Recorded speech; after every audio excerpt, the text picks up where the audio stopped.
I never expected my 18th birthday to begin with such a revelation. My adoptive parents, Lisa and Andrew Carter, sat me down in our modest apartment in the city and told me I was adopted. They handed me a duffel bag containing some clothes and money, explaining that it was time for me to find my own way. No emotions, no explanations, just a cold dismissal. But what they didn't know was that weeks earlier, I had discovered an envelope hidden in a drawer.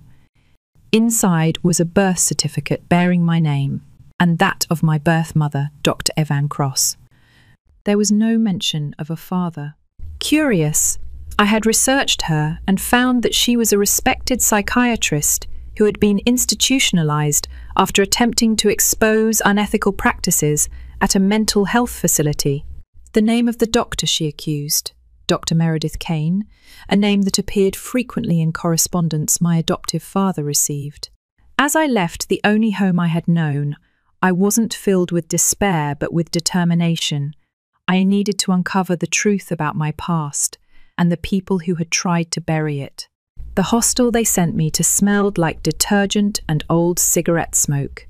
No one talked much, and no one stayed long enough to matter. I barely slept that first night. I kept one hand on my bag, the other on the envelope. It was the only thing that felt real. I woke up before sunrise and walked across the city to a community archive centre I'd used before, a place most people forgot even existed. It was quiet there. Shelves sagged under the weight of old government files, crumbling newspapers and microfilm reels that still smelled like the 90s. I pulled up an article I'd found the week before. I must have read it 100 times by now, but each time it felt like peeling back another layer. Respected psychiatrist Dr. Evan Cross, committed following allegations against Kane Institute founder. The photo showed her being led out in cuffs, but her eyes weren't pleading, they were sharp, angry, defiant. She had accused Dr. Meredith Kane of performing unauthorized experiments on women inside a mental health facility that has long since vanished from public record. No investigation, no follow-up, just silence. And then I remembered the name again, the Kane Wellness Institute. My adoptive father, Andrew Carter, had always framed their brochures and kept letters from the organisation like they were trophies.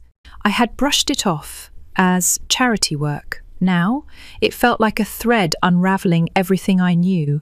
I printed the article and tucked it back into the envelope, along with a growing list of names and dates. Back at the hostel, I started a notebook. I wrote down everything, how Dr. Cross had been silenced, how she had me during her confinement, and how somehow I ended up in the care of a man who had ties to the very woman that buried her. Coincidence? Not a chance. I needed to find the facility. If Evan was still alive, she was the only one who could confirm what really happened. I started making calls, mental health boards, old records departments, anyone who might know what happened to the patients from the Kane Institute. Most said they had no idea what I was talking about. But one woman, an older clerk, with a hushed voice, paused longer than the rest. There's a long-term care facility up north, about 3 hours from the city.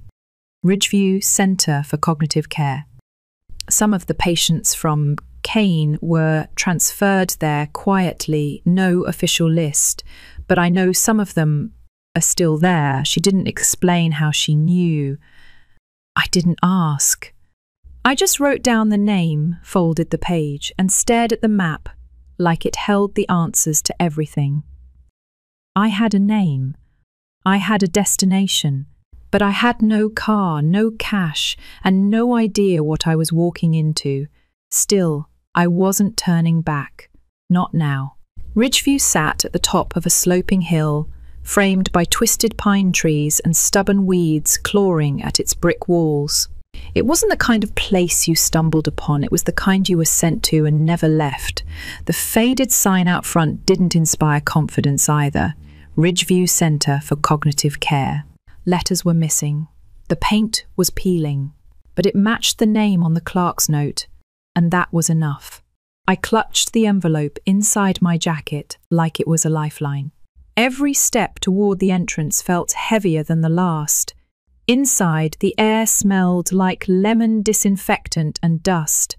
A man behind the front desk, tall, thin, and clearly overworked, barely looked up when I approached. "I'm here to visit a patient," I said, trying to steady my voice. "Name?" he replied, not looking up from his clipboard. "Dr. Ivan Cross." He blinked, paused. Then his eyes met mine for the first time. "Relation?" I hesitated.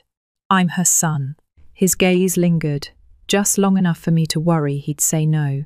But then he picked up a landline and dialed. He spoke into the receiver quietly, inaudible words exchanged behind a veil of static and institutional routine. After a moment, he nodded toward the hallway. "Second floor, end of the left corridor.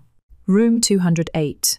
Don't stay long." The hallway was cold, sterile. Everything echoed my footsteps, the hum of flickering lights, the rattling of an old cart left abandoned. But when I reached the room, I hesitated. For a long moment, I just stood there, staring at the plaque with her name on it, Dr. Ivan Cross. A name that had lived only in archives and footnotes until now. I knocked once, then opened the door. She sat by the window, her silver-streaked hair braided down one side, hands folded in her lap, like she'd been waiting. The room was plain: a chair, a bed, a small dresser, and the window that let in slices of winter light. She didn't turn when I entered. "Ivan," I said quietly, almost unsure it was real. She looked up, slow but deliberate.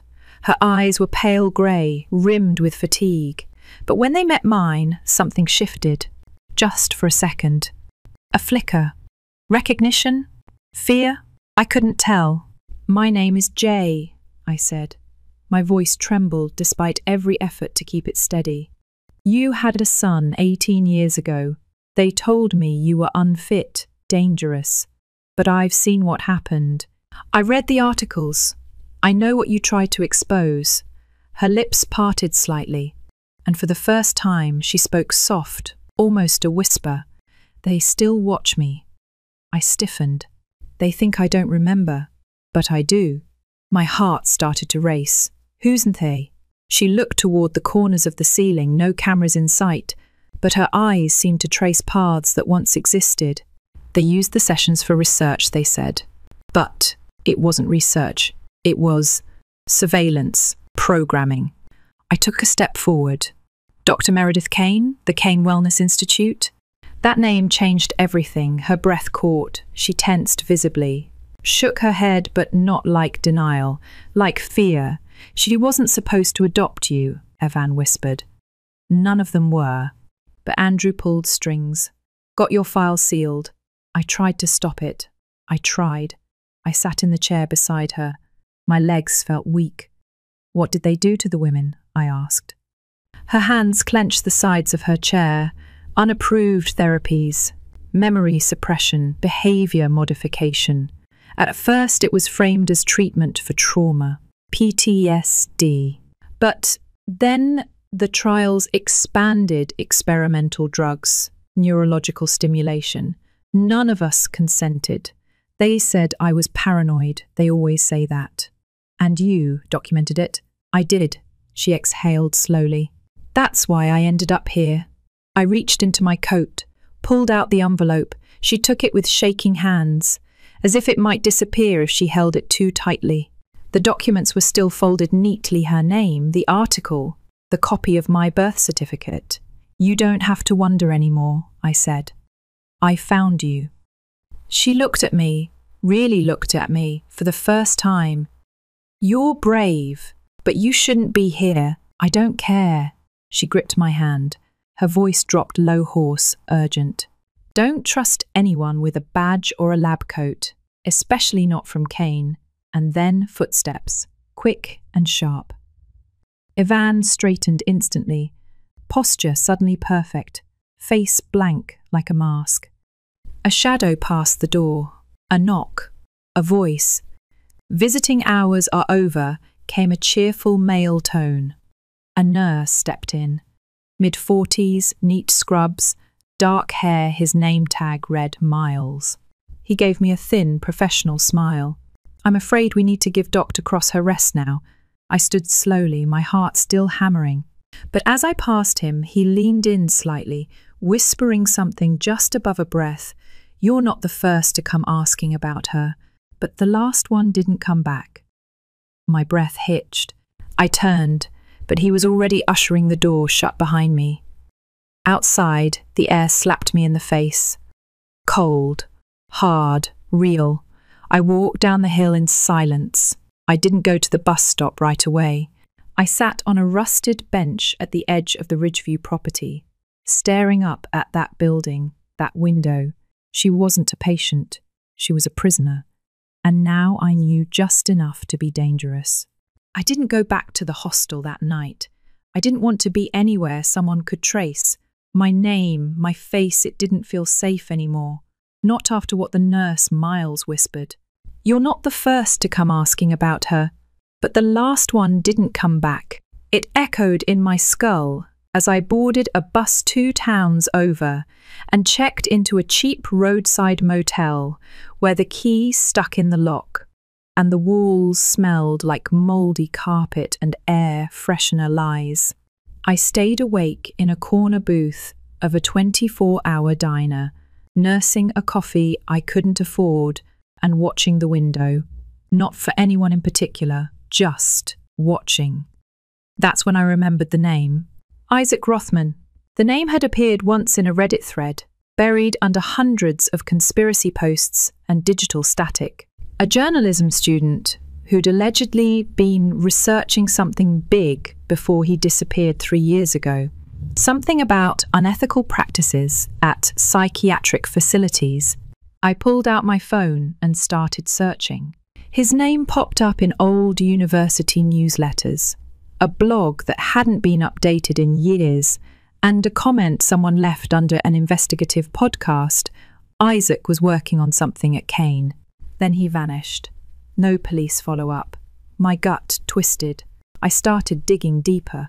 Academic forums. Abandoned subreddits. Comments in the corners of the internet where people post when no one's listening. One user, hidden under the alias @Acorings, claimed to have seen Isaac's notes. They posted a partial screenshot of a report draft titled Therapeutic Misconduct at the Kane Institute. The document was dated the same year Isaac went missing. Another rabbit hole. I dove in. It took hours, but I finally found a name attached to a comment chain defending Isaac's work. An account tied to a Logan Ashby. The name rang a bell.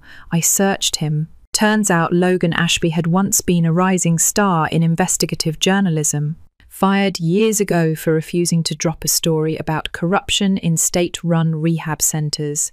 Since then, radio silence. No new bylines, just rumour and myth. But a few threads suggested he hadn't stopped digging, just stopped publishing. I found an encrypted contact form on a burner site linked to an old podcast episode. If you have whistleblower content, upload it here.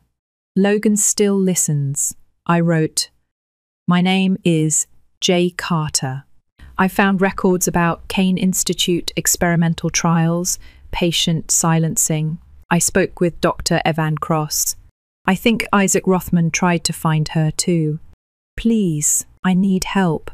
I didn't expect a reply. But 2 hours later, my phone buzzed. Unknown number, one message. Where are you? I've been waiting for this for 15 years. That night, I met Logan Ashby. He didn't live in the city or anywhere near it. He lived in a weather-beaten cabin surrounded by fog and silence, 3 hours north in a forest where GPS stopped working 15 minutes before arrival.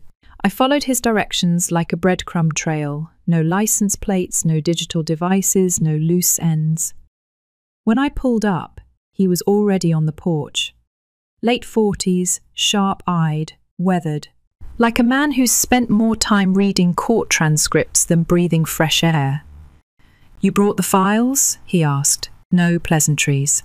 I nodded and handed over the envelope and the flash drive. He didn't speak as he plugged it into an old laptop one that looked like it belonged in a Cold War museum.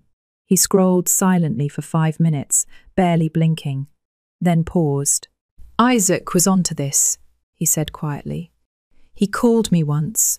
Said he'd found something in the Kane records about memory suppression, drug trials, patient silencing.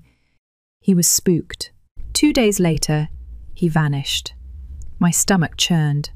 Logan clicked into a folder labelled D. Kane Private Archives. I'd barely looked at it myself.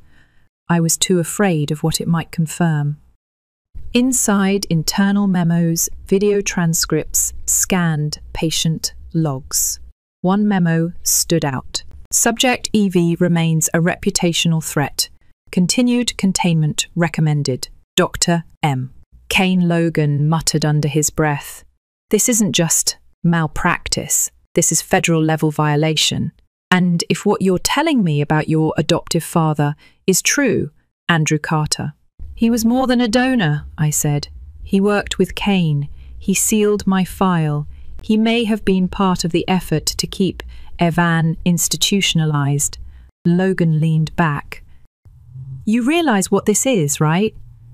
You've got a combination of living testimony, internal records, medical manipulation. This is enough to break the Kane Foundation open. That's what I want." He hesitated. "People who try to take this down don't last." Isaac didn't. "Your mother barely did. If you do this, there's no turning back." I stared at the monitor. Evan's name, my name, Isaac's. "Then I guess I don't turn back." Logan didn't smile, but something in his eyes shifted. Resolve. "I'll help you," he said. "We won't go to the system. We'll go outside it. Whistleblower networks. Former prosecutors, Al-et-Beek forums, R-Reddit, podcasts. Everywhere at once. We hit them where they can't spin it." He handed me a burner phone and a password-protected folder. "You memorize the passphrase. You disappear if you need to. No trace." "And Isaac?" I asked. Logan's face darkened. "We may not be able to bring him back, but we'll make sure they remember who silenced him." We worked through the night, duplicated the files, packaged digital evidence into timed drops. I recorded a statement. Logan prepped a release to 6 trusted contacts across different time zones. By sunrise, the plan was in motion. And then my phone rang. Blocked number. I froze. Voicemail. I pressed play. It was Andrew. His voice was calm, like always. "Jay, I know what you've been doing. We need to talk. You owe me that." I didn't owe him a damn thing, but I knew I had to look him in the eye one more time. We met in the last place you'd expect for a showdown, an old train station, mostly abandoned, half of it shuttered by rusted security gates and time. Logan insisted on it. Public place, cameras, witnesses. Just in case. Andrew Carter was already there when I arrived. Same beige coat, same self-assured posture. He looked more like a retired professor than a man with a legacy built on institutionalized silence and stolen children. When his eyes landed on me, he smiled, like he still thought he held the upper hand. "You've grown into a clever young man," he said, as if we were at a family reunion. "Don't," I cut in. "Don't pretend any of this was love." He exhaled, almost disappointed. "It was never that simple, Jay." "No," I agreed. "You wanted control, and you got it for a while." He stepped closer, lowering his voice. "What you've uncovered, it's dangerous. Not just for me, for you, for Evan. This isn't just about one facility. There are networks, systems. If you go through with this, people will get hurt. They already have." His eyes narrowed. For the first time, I saw it, the calculation behind his calm. The weight of a man used to being obeyed. Manipulated kindness.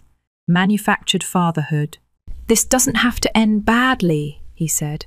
"You still have time to stop it." "I already sent the files," I said softly. That did it.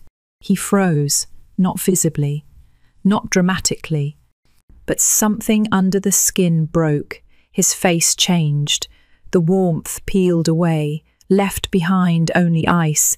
"This will destroy you too," he warned. "No," I whispered. "It frees me." And I walked away. No look back.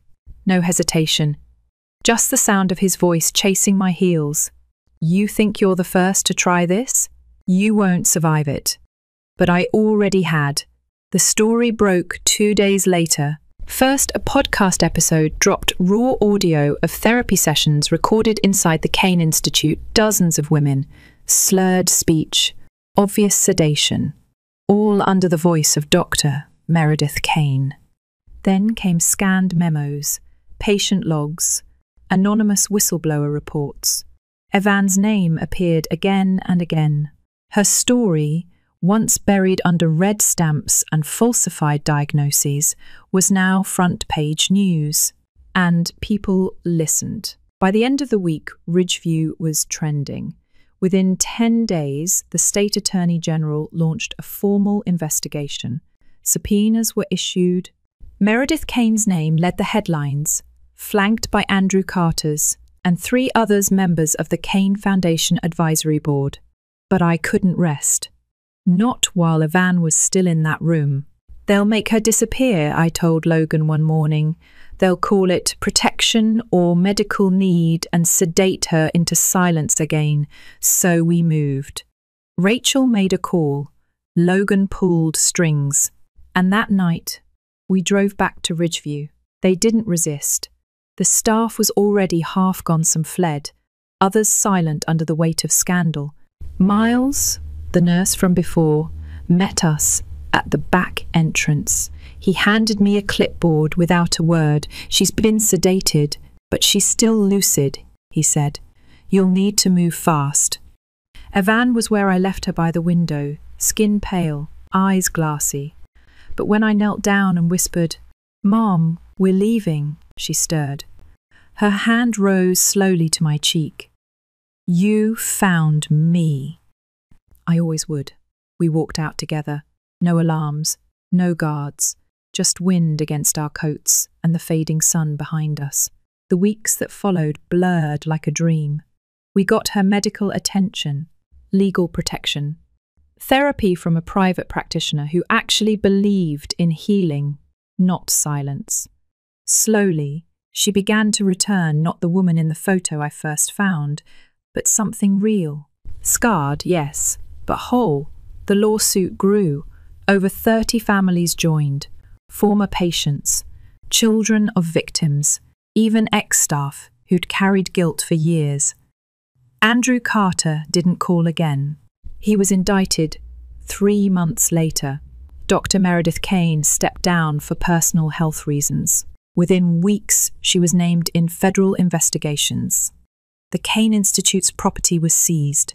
The name wiped from the State Medical Board directory like it never existed. But one name wasn't forgotten. Isaac Rothman. Logan never stopped looking. And 6 months after the leak, he found him. Isaac was alive, living under a different name in a coastal town in Oregon. Hair longer, eyes wary, voice quiet. But it was him. And when I flew out to meet him, we didn't talk about what we lost. We talked about what we'd build. I used to think my story ended with the truth, with bringing everything into the light. But the truth isn't the ending, it's the beginning.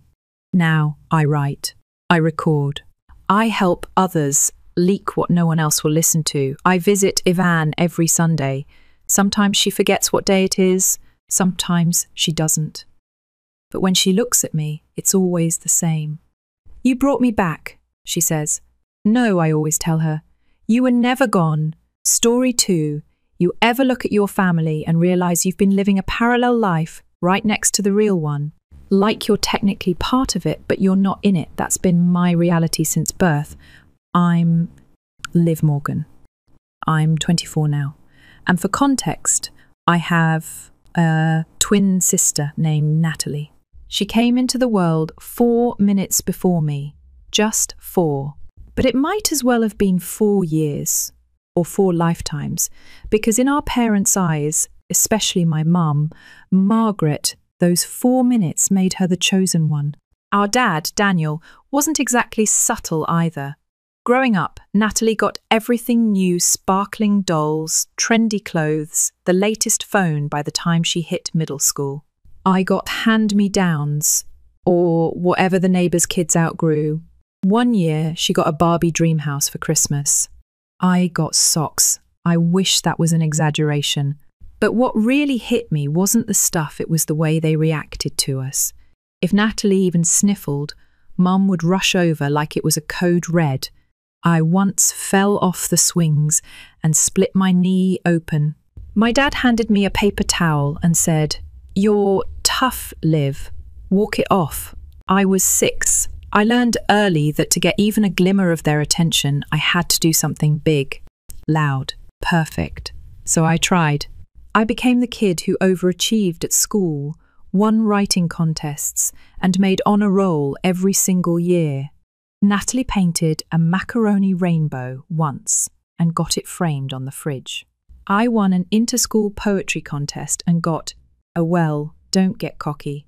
I wish I were making this up. By the time we hit high school, the difference became grotesque. I kept working my ass off while Natalie coasted. If I brought home straight A's, I got a nod. If she got a B-, it was cause for a family dinner celebration. "Nat's really turning things around," Mum would say.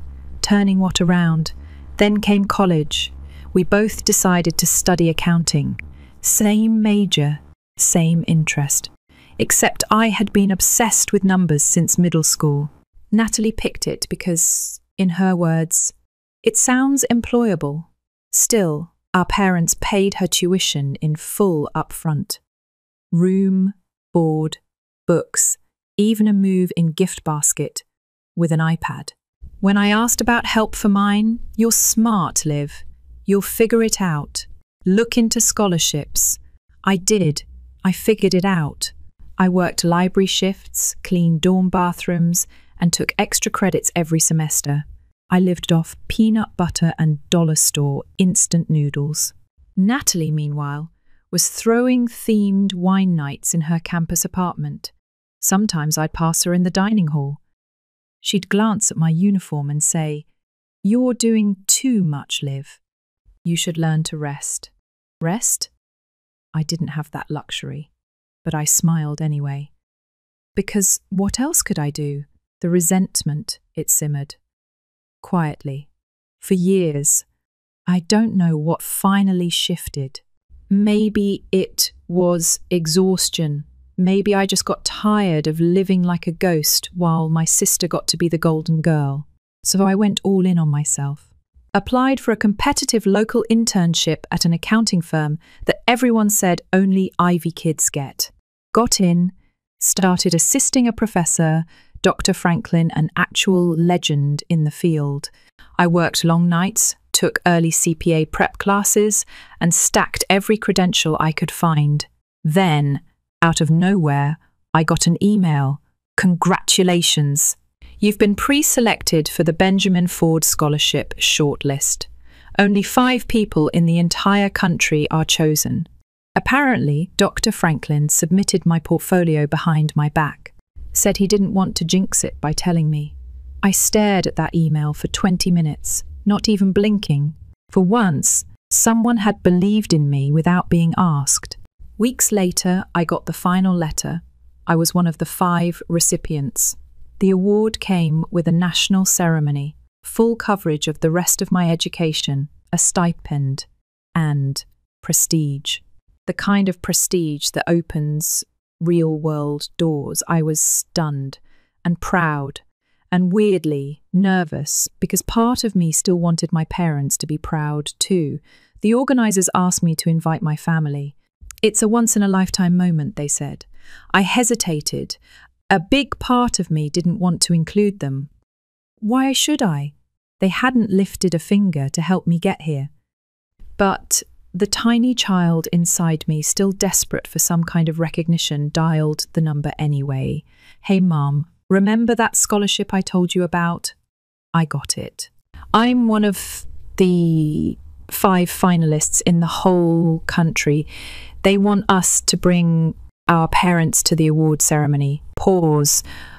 "Oh, that's nice," she said. "Let me check with your father." She called him over. I could hear their muffled conversation. Then she got back on. "It's in 2 weeks, right? We'll try to come. Try to come." I hung up and stared at the wall. 2 weeks later, the big day came. I wore my one good black dress and some flats that were a little too tight. When I got to the venue, I saw Natalie sitting between our parents. She was in a silk dress, full glam, holding an expensive clutch. I couldn't tell if she was proud or just bored. They looked so out of place there. Everyone else was beaming, cameras ready, programs in hand. My parents were stiff, like they couldn't believe they had to take time out for this. I didn't say hi. When my name was announced, the director of the program gave a little intro. Our next recipient didn't just excel academically. She juggled 2 jobs, lived without family support, and still managed to outperform most of her class. She's a shining example of perseverance. The crowd clapped. Some stood. I walked up on stage, my heart pounding. I looked out at the crowd and saw my mother's face go pale. My father blinked like he didn't recognize me. Natalie just sat there, mouth slightly open, clutching her handbag tighter. That was the moment I realized something important. They didn't know me. Not really. They hadn't cared enough to learn. I'll stop here for now. There's a lot more to unpack in part 2, how things spiraled after the ceremony, what my parents tried to say afterward, and how Natalie finally saw me as something more than the shadow twin. But that was the moment everything began to change. I finally stepped into the light. After the ceremony, I stayed back for a small reception they'd set up in the main hall. The scholarship organisers were there, a few people from top accounting firms, some professors, and the 5 of us award recipients. I floated through it, half dazed, smiling and nodding, still trying to process that I was finally the one being celebrated. My parents hovered nearby, awkward and stiff, like they were waiting to be told what to do. I wasn't in any rush to approach them, but eventually they came over. "Liv," my mum said. That was really something. I looked at her, trying to read her face. She looked proud, but also confused, like she couldn't quite understand how I'd ended up here without her help. "You didn't tell us it was this big," Dad added. I didn't smile. I just said, "Would it have changed anything?" Silence. They exchanged that look, the kind that says, "We messed up, but also we don't know how to fix it." "I always knew you were capable," Dad said. I nodded slowly. "Yeah, that's kind of the problem. You assumed I'd handle everything because I'm capable. Meanwhile, Natalie got support just for breathing." "That's not fair," Mum started, but I cut her off. "No. What's not fair is having to work 2 jobs just to survive college, while my twin got a paid ride, designer bags, and your constant attention." Mum looked down. Dad sighed like he wanted to argue, but knew he couldn't. I wasn't yelling. I wasn't even mad in that moment. I was just done. Natalie had been standing behind them, listening. She finally stepped forward. "Liv," she said, "I didn't know about the scholarship, about your jobs." I thought, "What? That I was fine?" I asked. She hesitated, then nodded. "I thought you were just intense, like the way you're always busy, always doing too much. I didn't realize it was because you had to." I believed her. I really did. But it didn't change anything. "I'm not angry with you, Nat," I said quietly, "but you had it easy, and I paid the price for it." She didn't argue, just stood there, arms crossed, face suddenly unsure of itself. I don't think she'd ever seen me as anything other than the scrappy twin. I think, for the first time, she realized that I might have been drowning the whole time. That night, I skipped the family dinner. Instead, I went to the networking table with the accounting firm reps. I shook hands, got a few business cards. One woman from a New York-based firm pulled me aside and said, "You're impressive. We'd like to interview you next week." That was the real win, not the applause, not the certificate, just options. Freedom. I left the reception late, alone, and I didn't mind. A few days later, my mum called. "I've been thinking," she said. "Maybe we didn't handle things right. Maybe we should have done more." I didn't respond right away. "It's not about doing more, Mum," I said finally. "It's about doing anything. I was your daughter too." "I know," she said, and her voice cracked a little. "I just thought you didn't need us. You never asked if I did." Another pause. "Do you hate us?" she asked softly. That question caught me off guard. "No," I said. "But I stopped needing your approval a long time ago. That's something you don't get to take credit for." She didn't say anything else. Natalie texted me a few times that week. One message just said, "I really didn't know, I'm sorry." I stared at that one the longest, not because I didn't believe her, but because, for the first time, she sounded like someone who'd lived her whole life in the sun and just realized someone else had been left in the cold. I didn't know how to reply, so I didn't. By the time graduation came around, I already had 2 job offers. One was from the New York firm, the other from a firm in Chicago. Both were solid, but I picked New York. It wasn't just about the job. It was about getting as far away as I could from everything that had boxed me in for so long. When I told my parents, Mum said, "That's so far. Are you sure you want to be alone out there?" I laughed. "Mom, I've been alone since I was 12. Graduation day came and went. My parents didn't show. No big fight, no drama. They just didn't come. Work stuff," they said. "You'll understand." And maybe I did. Maybe the first understood too well. The ones who show up late often don't show up at all. My grandmother, the only one who ever made me feel like I mattered, called me that night. "I'm so proud of you, Liv," she said. "You are a star, sweetheart, and I wish I could have seen you walk across that stage. But you walked it for yourself. That's the most beautiful thing." I cried after that call, quietly, on my apartment floor. It wasn't sadness, not really. It was release.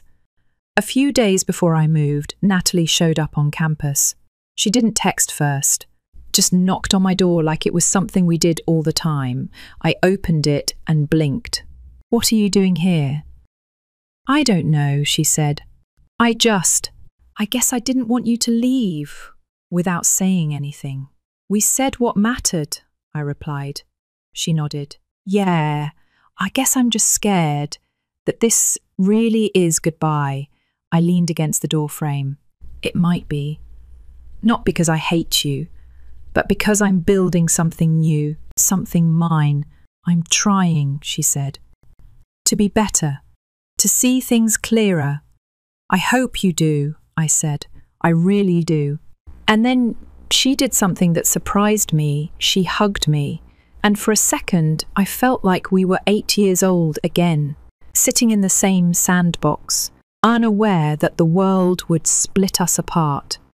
But that moment passed, and she left. Moving day came fast. I packed 2 suitcases, a laptop, and the framed certificate from the Benjamin Ford Scholarship because, yeah, I wanted that on my future office wall. As I looked around my empty room one last time, I thought about all the nights I cried in that space, all the days I worked without thanks, and all the times I almost gave up. But I didn't. And now I was headed to New York, not to run away, But to finally run towards something, New York was a storm. Loud, fast, never ending. But I liked it that way. The first few weeks at the firm were brutal, 12-hour days, back-to-back audits, meetings where I didn't understand half the jargon. I went home every night so drained I barely had the energy to eat. But I kept going, because for the first time in my life I wasn't doing it to prove anything. Not to my parents, not to Natalie, just to me. That's what changed everything. I started building a life that felt like mine, slowly, quietly. I made friends who didn't know me as Natalie's twin or the girl who's always tired. Just Liv. The woman who was sharp with numbers and sharper with boundaries. Funny how that works. Every now and then my parents would call.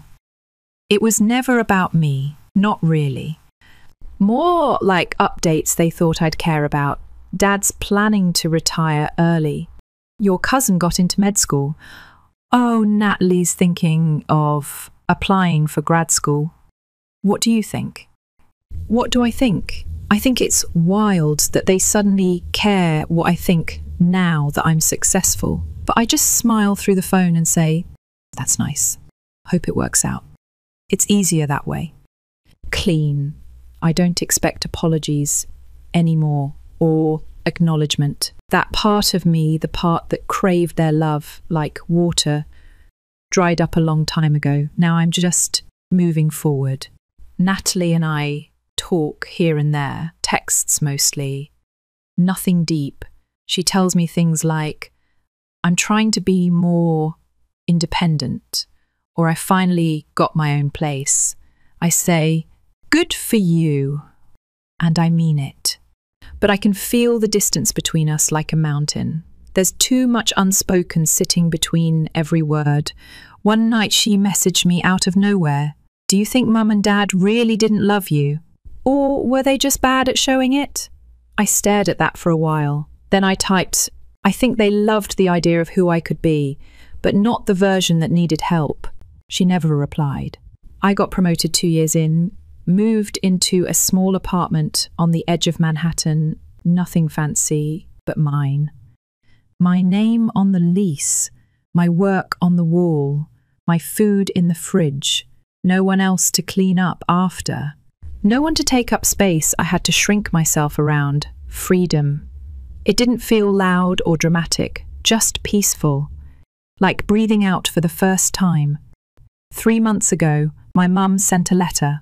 Not a text, not an email, an actual letter. She wrote, I don't know if I deserve your forgiveness. Maybe I don't. But I want you to know that I see things differently now. I look back and realize we were so busy lifting up Natalie, we didn't notice you were carrying everything alone. I wish we had been better. There was no ask, no manipulation, just that. I folded it and put it in a drawer. Maybe I'll answer someday, maybe not. Some wounds don't need fixing, just distance. My favourite moment of every week is Sunday morning. I wake up late, make coffee. Open the window, let the city noise drift in while I sit cross-legged on the floor and breathe. That's when it hits me how far I've come. No audience, no applause, just me choosing my life. Choosing myself. I used to think revenge meant some dramatic takedown, a mic drop, a big reveal. But now I get it. The real revenge is peace. Not needing them, not hating them either, just being whole without them. One day, maybe Natalie will visit, maybe we'll sit down as two adults and talk for real. Not about the past, but about who we are now. Or maybe we won't. And that'll be okay too, because I've learned something I wish someone had told me years ago. You don't need to be chosen to matter. You don't need to fight for a place in someone else's world when you can build your own. You don't need to wait for love that never came. You can be your own beginning, your own peace. your own damn ending. And that's exactly what I've become. Story 3, my name's Lila. I'm 29, single, living in a small city apartment with my dog, and unfortunately, the glue holding my family together. While my peers are buying homes or building startups, I'm trying to juggle client deadlines and therapy bills that aren't even mine. Lila, sweetheart, the invoice for M's therapy came today. That was my mum's voice last Sunday, crackling through the phone with the same polite guilt trip she's been perfecting for years. I already knew what was coming next. She'd pause.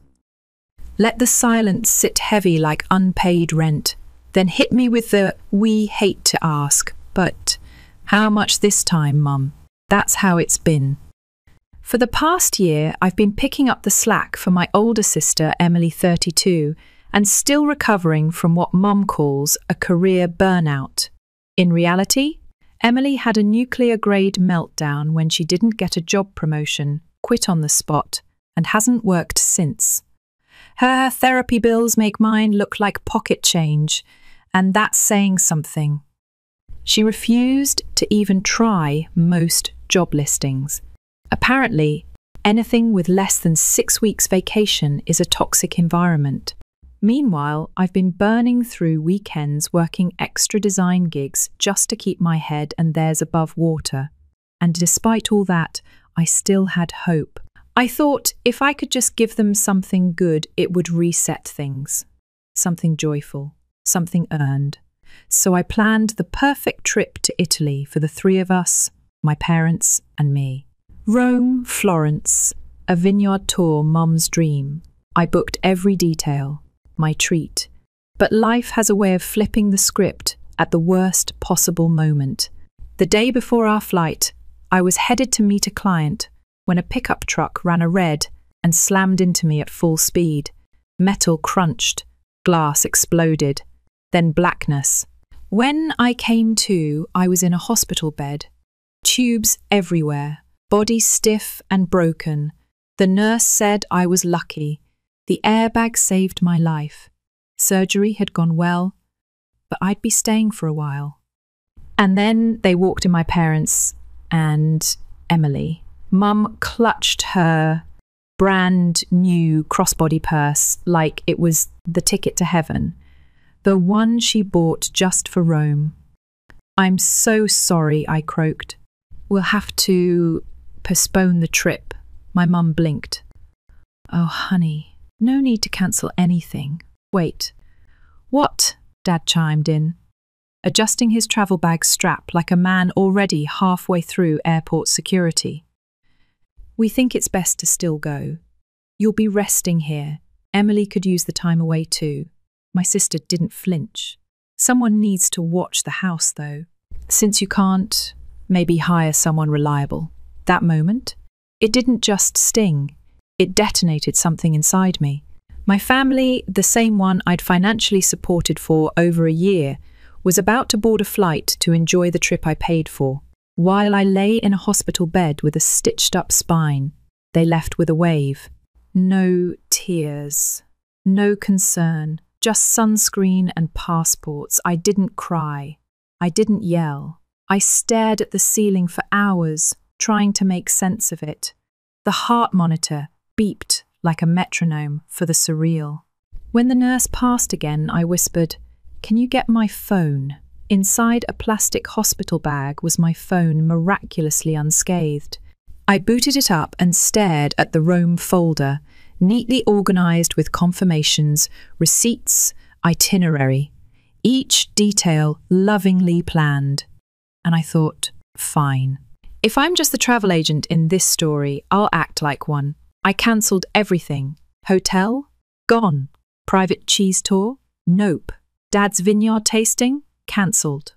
Airport transfers, skip the Lime Museum passes, the rooftop dinner cruise, all wiped out with methodical, petty precision. The cherry on top? Their return flights. One final click, and they'd be figuring out their own way back across the Atlantic. Then I turned my phone face down and rested. For once, I wasn't financing anyone else's fantasy. I was reclaiming peace.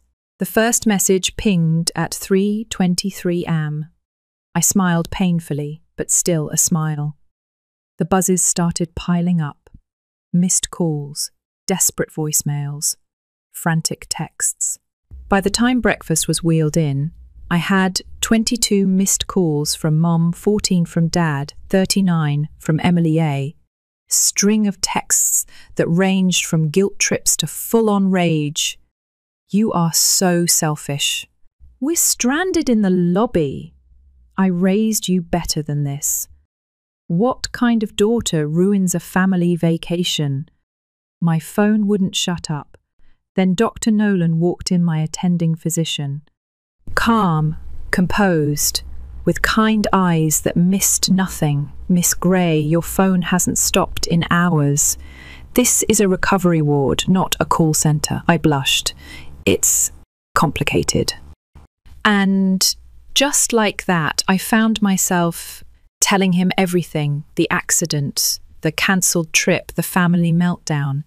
He listened quietly, then picked up my still ringing phone.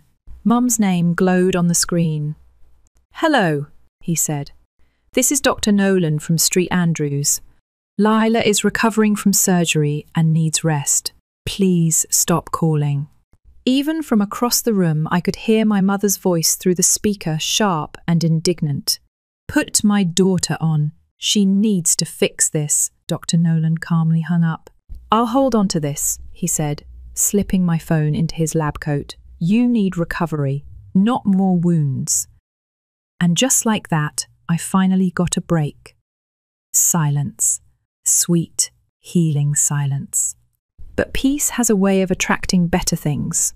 On day 4, Mia from design dropped in with a latte and sarcasm. "We brought contraband," she whispered, waving a croissant from my favourite bakery. Then came Lucas and Priya from HR, arms full of magazines and snacks. My cousin Ellie visited next with soup and Spotify playlists. They brought warmth, care, no expectations, no demands. Even my boss, Mr. Chen, normally all business called. "Don't worry about work, we've got it covered. Focus on getting better. Also, the company insurance is handling your medical. Expect a payout." It wasn't just a check. It was validation. By the 5th day, Dr. Nolan handed my phone back. "You're strong enough to deal with this now," he said gently, "but maybe don't check all of it at once." He was right. The flood of notifications was biblical. Over 150 missed calls, dozens of texts, voicemails that ping-ponged between outrage and pitiful begging. One message stood out. From Emily. "We're eating street food like peasants. There are bed bugs, Lila. You've made your point." "Did I? Good." That night, Sophie Fromit stopped by with a deck of Uno cards and contraband gummy worms. "Time for game night," she said. I laughed, really laughed, for the first time in weeks. And that was when I realised something. Maybe the family you choose, the people who show up with lattes, cards and kind words, mean more than the ones who expect everything and give nothing back. I didn't win the lottery. I didn't get revenge in some grand Hollywood fashion. I just reclaimed my boundaries. And honestly, that was enough. I was just starting to feel like myself again. A little stronger every day. My physical therapist had me walking laps around the hospital wing. Nothing fancy, just slow, deliberate steps with a walker, but it felt like a win. That morning, I made it across the hallway and back without help. Then I heard the sound. Rolling suitcases, loud rubber wheels squeaking across linoleum, a nervous giggle, a throat clear. I didn't even need to look up, I knew. And seconds later, the door burst open. They were back. My mom still in her Italy wardrobe, hair frizzed from travel, eyes sharp with indignation. Emily dragged her silver suitcase behind her, like she was about to board a fashion runway instead of walking into a hospital room. My dad, always quiet, hovered in the doorway like he wasn't sure if he should be there. "How dare you?" Mom snapped, before anyone even said hello. Nurse Jada, God bless her, had just finished adjusting the fourth. She instinctively stepped between me and the door, arms crossed, voice firm. "Ma'am, this is a hospital room. Lower your voice." They didn't. "We suffered, Lila," Emily said, slamming her suitcase down like she'd just survived a war zone. "Do you even realize what we went through?" Oh, I realized. I'd read every desperate message. I'd scrolled through all 98 unread texts, like someone flipping through a car crash slideshow. Still, I kept my tone calm, controlled. No rage, no meltdown, just a cold, measured voice. "Suffered?" I repeated. Interesting word choice. The room went quiet. My mum blinked, confused by the tone. "For the past year, I've been paying for your therapy sessions," I said, turning to Emily. "Your bills, groceries, utilities, while you sat at home pretending to be too good for every job that wasn't a corner office with nap pods." She rolled her eyes. I needed space to heal. I ignored her. "I planned that trip as a gift," I continued, voice steady. "It was supposed to be for the three of us. And then I got in an accident." "And what did you do?" Silence. "You went anyway." "Because we needed it," Mum said, folding her arms defensively. "And you couldn't come. You were injured." "Exactly. I was injured. In a hospital, alone." Emily stepped forward, arms flailing now. "You were probably going to cancel the trip anyway. You might have ended up paralyzed or something." I convinced them to go while it was still paid for. That was it. Not the betrayal, not the lies, but the casualness in her voice. Like I was just a sunk cost. I pressed the call button on my bed. When the speaker clicked on, I didn't hesitate. "Can we have security escort some visitors out of my room, please? And add them to the restricted list going forward." "Lila, don't you dare," my mum hissed, but she was cut off by the sudden appearance of two guards. "This patient is recovering from surgery," one of them said. "You need to leave, now." They protested, of course. Emily shrieked. Mum cursed under her breath. Dad just stared at the floor. And then they were gone. Wheeled suitcases and all. The room fell quiet again. I took a long breath. That was the moment I stopped waiting for apologies. The next day, I did what I should have done a long time ago. I blocked all their numbers, Mum, Dad, Emily, one by one. My finger hovered over Dad's name the longest, but silence is still a choice. He made his. Then I opened my banking app. Every scheduled transfer I'd set up, cancelled. No more automatic payments for their mortgage. No more therapy subsidies. No more grocery deposits, just nothing. And it felt good. For the first time in years, my money was my own. 3 weeks later, I was discharged. The first thing I did when I got home was stand in my kitchen and make a real cup of coffee. My fridge was full, thanks to my work friends. My apartment was spotless. They even left a welcome home note on the counter. "Your new chapter starts here. No drama, no guilt. No emotional leeches, just peace." I spent the next month focusing on recovery, working from home part-time, going to PT twice a week, walking without a walker, sleeping without pain. I was healing in every way. Then the notifications started again. Not from my parents. They were still blocked, but cousins, old family friends, even people I barely knew from high school. Apparently, Mum had taken her sob story to Facebook. "After all we've done for her, Lila has turned her back on her family in our time of need. My daughter left us stranded overseas. My poor husband had to sleep on a cot. My other daughter can't find work." And, of course, people chimed in, people who didn't know the truth. "What a shame. You raised her better. Sending love to your family. Hope she comes around." I almost closed the app, but then something happened. My cousin Nora commented.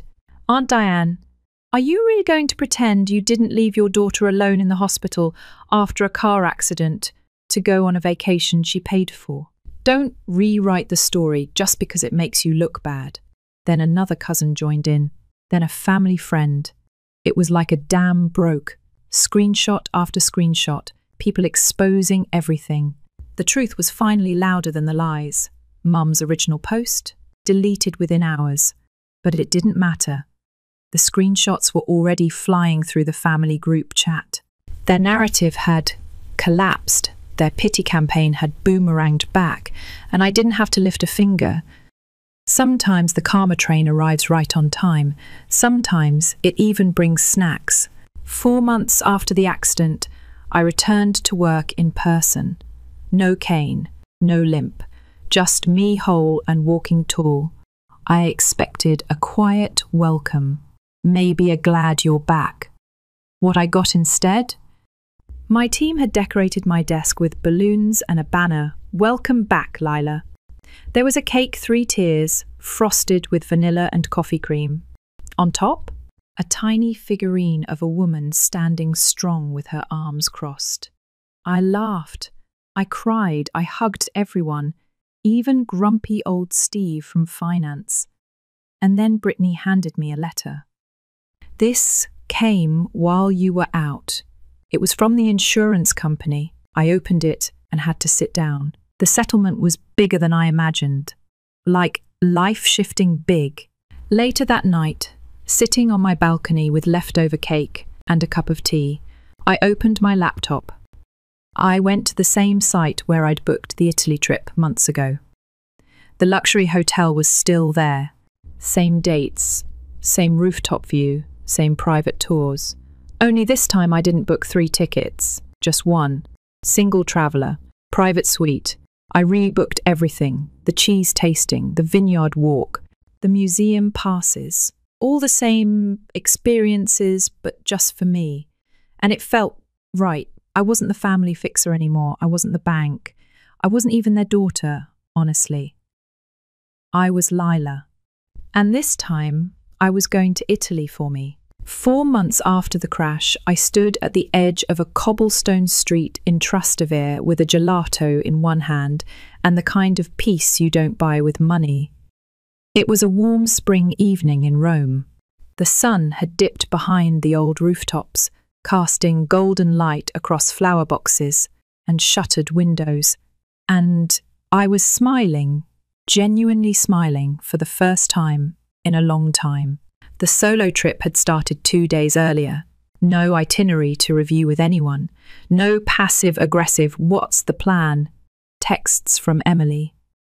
No mum huffing over the walking schedule. No dad zoning out at every meal. It was just me, a carry-on suitcase, and every detail set for me.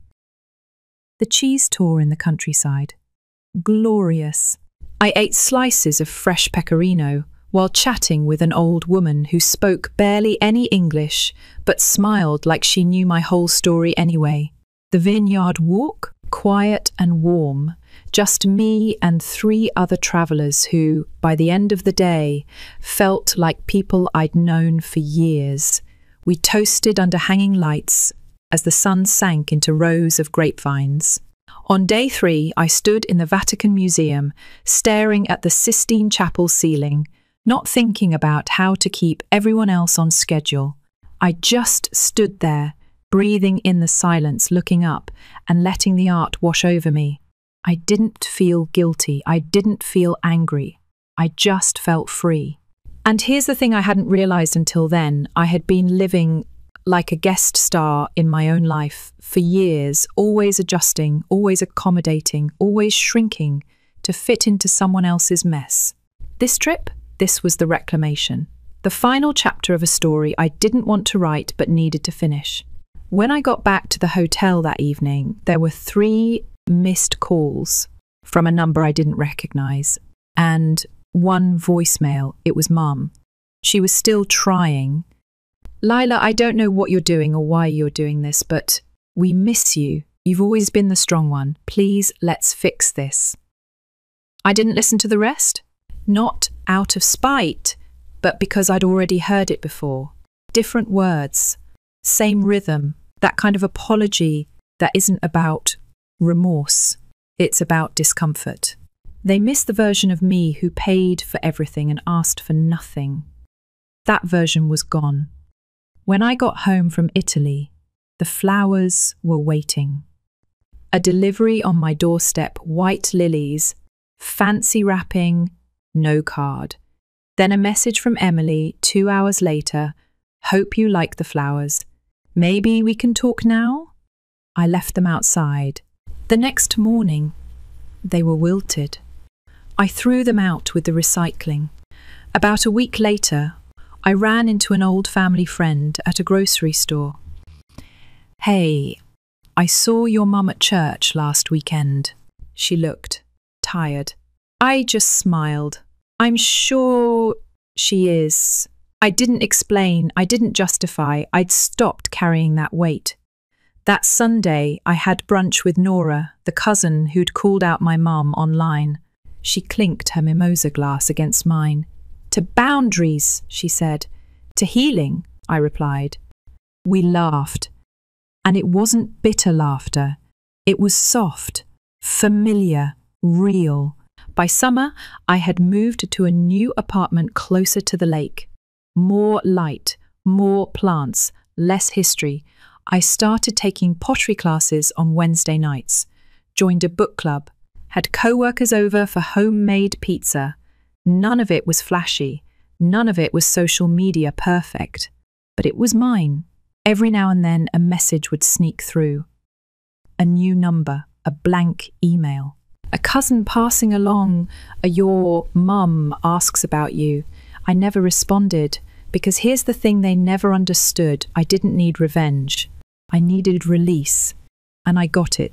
The money from the settlement, I used some to pay off debt, save the rest. Maybe someday I'll use it to open a little studio or travel again, maybe not. What mattered more was the quiet in my chest. No buzzing phone.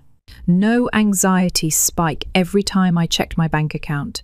No rehearsing apologies in my head for things I didn't do wrong. Just silence. And in that silence, a new story began. One where I am no longer the afterthought or the emergency fund or the default babysitter of other people's emotional messes. One where I am the main character, not in a selfish, dramatic way, but in a way that finally honors the girl who gave too much for too long. Sometimes healing isn't loud. It's not fire and fury. Sometimes it's drinking coffee in your kitchen without flinching when your phone buzzes.